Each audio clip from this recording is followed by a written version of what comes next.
Grabe, sobrang crispy, napakaganda guys. Ito nga pala yung mga racket natin na pang beginner to intermediate. So ito nga pala ang Allsforce RR Pro natin. Ang max tension nito is 25 lbs. At ang ganda nito guys is sobrang ganda ng pagkagawa niya kasi nga pulido siya at dahil doon masabi mo talaga ng racket na to is original at sobrang flexible na rin. Napaganda ng quality, mid to full carbon na rin. Kaya magaan hindi siya nabigat.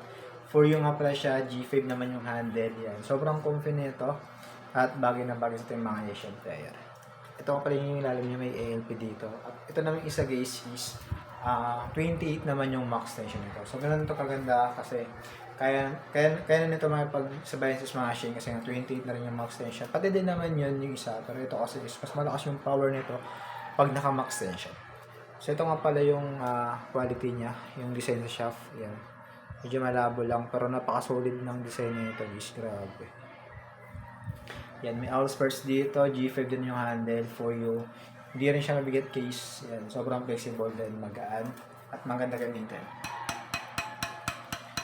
Yan, grabe, napaka-crispy. Kaya sa mga may gusto nito guys, kaya sa mga naghanap pala dyan ng pang beginner na racket to intermediate, try nyo itong dalawang to, si RR Pro or si Allsforce SL. Nandiyan lang yung basket na ito. Sobrang solid dito gamitin. Check out nyo na to.